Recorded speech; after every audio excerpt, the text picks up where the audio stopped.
Jeff recently shared a video of his favorite gear for 2023, and I get asked all the time about the gear I used. So we thought we'd do something similar here. So in this video, I'll focus on the gear I loved and used the most in the past year. And as a disclaimer, I do work for Arc'teryx, so not only do I get to sometimes test some stuff for free, but I obviously get to buy it at a generous discount, not only at Arc'teryx, but also some of our sister brands under the Amer Sports umbrella, including Salomon. We will include links to most of the product here in the description below in case you'd like to learn more or buy them for yourself. It doesn't cost you anything extra and it does help out the channel. So let's start with jackets. My favorite hardshell is the Arc'teryx Norvan hoodie. It's super light, it's packable, it dries really fast. I like the hood, it holds really well on my head, and it's just overall a great fit. Next, I have the Arc'teryx Cerium SL hoodie, similar to Jeff's Cerium SL jacket, but mine again has a hood. I almost always want a hood. And in this case, the added weight and bulk is totally worth it for the extra warmth. After that, I have a soft shell from Arc'teryx as well. This is the Sita hoodie that I used so much. For me, having that little extra layer when it's not raining, but it's breezy, makes a huge difference.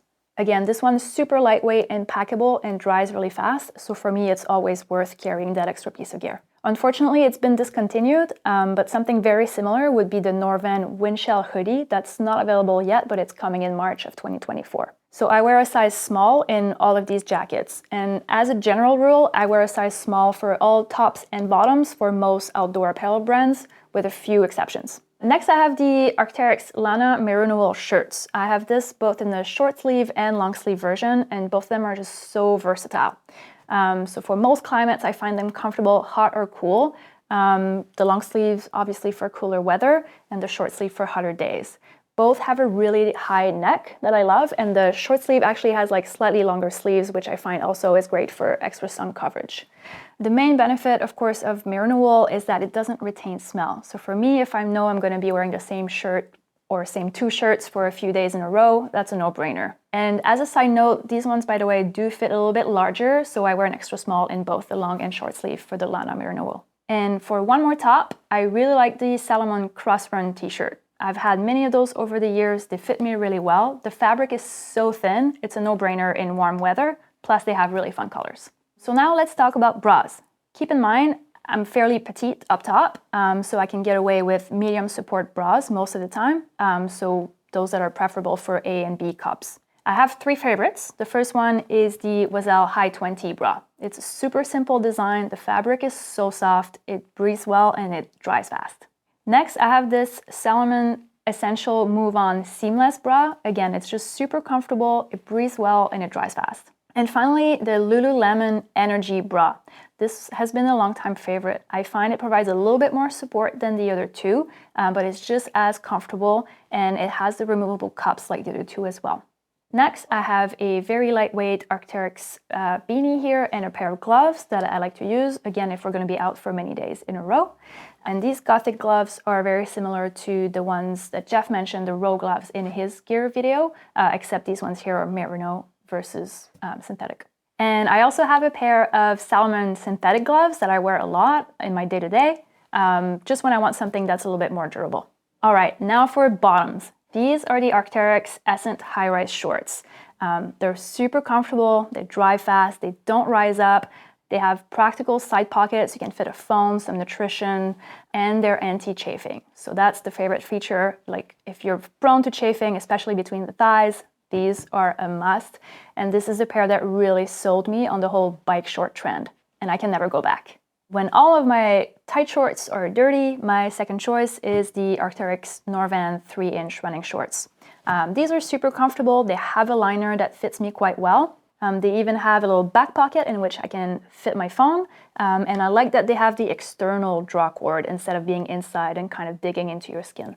And for pants, I use the Salomon Bonatti waterproof pant, like Jeff. At the time when I bought them, they didn't have women's sizing, so I got the men's size small, and it fit fairly well. It could be better, it's not the best fit for women's bodies, but it kind of works in a pinch and in an emergency, which is basically what these pants are for. So I did wear these a lot in Patagonia during our multi-day fastpack, and I carried them during the Eiger Ultra 100K. As you know, a lot of races require that you carry waterproof pants, and these can provide a lot of warmth as well if needed. Now for shoes, I wore mostly Salomon in the past year, and I rotated between 3 different models. First, I had the Salomon Pulsar Trail Pros. I love this shoe mostly for non-technical stuff. So I wore it to race the Wild Horse Reverse back in May and to fastpack in Patagonia on those really buff trails, and they worked great. They make me feel fast and nimble. And next, for something completely different, I have the Ultra Glide 2 for something with a lot of cushion. So I wore this one mostly on like easy recovery days or for really long days, fastpacking when I know I don't really want to go fast necessarily. So they're just not as nimble feeling, but they're super plush and comfortable. And finally, the Salomon S Lab Ultra 3. This is like such a good all-arounder, do-it-all trail shoe. I wore it in Slovenia for our 4-day fastpack. I wore it on the Eiger Ultra 100K. I find you can really put the distance and still feel fast and nimble in the shoe, so it's a good compromise. And that's probably the only shoe that Jeff and I agree on. As you know, he's put a ton of mileage on his as well this year. Now for running packs. It's no surprise, I've worn the Salomon Advanced Skin 12 a ton this year. For fastpacking, for races, for training, for everything. It's just a great fitting pack. Now the sizing is unisex, but they have small enough sizes to fit my smaller upper body. In both the 12 liter and the 5 liter, I wear a size extra small. Now I really like this pack because of how comfortable it is. It just fits so well even when it's half empty, but it does have a lot of capacity for the longest days in the mountains. Also, I love all the accessible front pockets for snacks, your phone, your keys, everything you need to reach quickly. Now for multi-day, for fastpacking, I have the Ultimate Direction Fastpackher 20 liters. This has been great for all of our hut-to-hut fastpacks this year. Now, I chose this one because of the women's specific sizing. Very few brands offer that, unfortunately, and anything unisex just does not fit my smaller upper body. I'm pretty lean for my height, and unfortunately, something like the Salomon XA25 that Jeff uses, I can't cinch it down enough to fit me. But I don't love this pack. There's a few things that could be better. For example, there's only one front soft flask holder. The other pocket is more for snacks, and I always try to put a bottle in there anyways. It just bounces around. It's not great. There's also not many accessible snack pockets like on the sides or front. This pack also does not come with its own flask, so I typically use the ones that come with my Salomon vest, as well as at least one of the Salomon XA filters. But overall, it is a comfortable pack with many possible adjustments. I like the roll top and the stretchy side pockets, and it comes in multiple sizes and colors. As for poles, I've been using the Black Diamond Distance Carbon Z for a few years now. They're super durable. Overall, it's great value. Like Jeff though, I'm hoping to maybe switch to Lecky this year. Last but not least, my watch. So I've switched to a Coros earlier this year and I couldn't be happier. I currently have the Apex 2, which I love. It's a smaller model. It doesn't have as much battery life as Jeff's Vertex 2, for example, but it has 45 hours of full GPS battery. That's plenty for me. Other things I love is the navigation feature, like the offline topo map are so useful, not only when we travel, but I use it a lot on our local trails as well. Also, the workout feature is super handy, and I've been using it a ton for all the speed work I've been doing this winter.